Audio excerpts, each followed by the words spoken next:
Welcome to Birth as We Know It, a podcast that is dedicated to recognizing the many different ways that birth unfolds. I am your host, Kiona Nessenbaum. I have experienced birth as a doula, a student midwife, a birth assistant, and as a mother of 3 amazing children of my own. After attending over 140 births, I've realized that each birth experience is truly unique.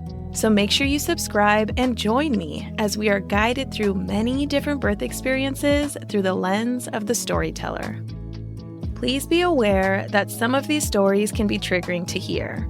So feel free to pause, take a breath, and come back and listen whenever you're ready. With that said, let's prep ourselves to dive deep and get detailed about what really happens in the birth space. Hello, everybody, and welcome back to the Birth as We Know It podcast. Today, we have a different kind of episode. I will actually be talking to you directly solo. This episode will also not be very long, but it is a very important episode.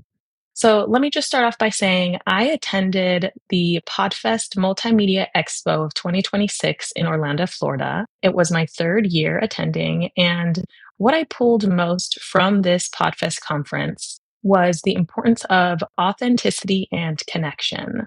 So I'm going to be very authentic, and hopefully you can connect in some way with this. I have been super busy this month, as I'm sure many of us have, but let me dive into what I've been doing. I have co-founded a birth and postpartum doula collective and have been building up that business with my doula partner. We have not yet publicly announced it officially, but the website is live, but that public announcement will be coming soon, so stay tuned for that. I am also actively back as a birth and postpartum doula, so my schedule has been super jam-packed with client visits. In addition to that, my kids have started up their sports. So, of course, I'm running back and forth from wrestling, basketball, gymnastics, and doing all the things that make sense to do as a parent when it comes to supporting your kiddo in their extracurricular activities. And I have also been working on building a stronger co-parenting relationship to make sure that, we are on the same page when it comes to all things that have to do with our kiddos. Now, in addition to being busy and adjusting to the chaos of all things in my work and family life, there is also extreme chaos, imbalance, and inhumane situations actively happening in the world as I record this. And let's be real, the state of the world is not something we can ignore and impacts every single one of us. So, outside of me being a podcast producer and outside of you being a podcast listener, we are parents, siblings, cousins, friends, and more. But most of all, we are all human, and we all deserve to be treated with love, care, and respect. We shouldn't have to live in fear for our own lives, the lives of our babies, or the lives of those around us. The sad part is that this kind of inhumanity is not new. It's something that has been repeated over and over in different capacities all over the world for centuries. But one thing that is newer is the technology that is accessible to the public that makes the first person on the ground experiences like the ones we see on the news every day easily seen all over the world. The phones, computers, and tablets that we have every day and can't seem to live without can be used as tools and weapons. The person that is holding the device gets to decide how they use it. Or, like many situations in the past, that choice is made for you based on your skin tone. I say all of this to say, don't just sit back and do nothing. Fit into the change where you can. Not all of us can be in the front line as protesters and leaders, but all of us can pick up our phones and make calls to our senators to voice our concerns of the injustices around us and how we don't want our money to be used for murder. So, what you can do is call 202 224 3121 and follow the prompts.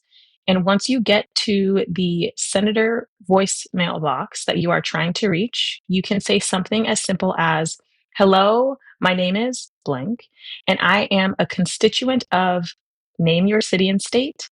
Then follow it up with, "ICE has harmed, murdered, and kidnapped people all over the country. You are elected to protect us, not fund violence. Block all ICE funding now. Thank you." And the awesome thing is when you call this number 202 224 3121, you can do it for states that you don't even live in. So you can continue to be a voice that is against all of this injustice. Now, back to birth work. Some of the ways we are seeing ICE invade and impact the birth workers here in the greater Seattle area are ICE is not only present in our neighborhoods and public streets, but near hospitals with word that they are trying to infiltrate labor and delivery wards. The most recent attempt I heard of was in a local hospital in Tacoma, Washington. This led us in the birth community to have more in-depth conversations with our clients on how to best prepare by bringing copies of their documentation when applicable and providing printable resources to the families we serve, as well as to each other throughout the birth working community. This is so that people can be aware of their rights when dealing or being confronted with ICE. Now, like I said, I know this is a different kind of episode, but I think this information is really important to share. I do have amazing birth stories that are coming in the future, but it's really hard to just sit in that narrow spot of being a podcaster without trying to ruffle feathers, right? Because all of us are impacted by everything that's happening right now. And so I decided to utilize my platform to just voice that there are ways that we can contribute to the change that we need. So thank you so much for tuning into the Birth As We Know It podcast. I love you all, and let us all stick together, stay safe, stay warm, and do what we can to love, support, and respect one another. All right, friends, thank you for tuning in, and I will talk to you all again soon. Bye for now.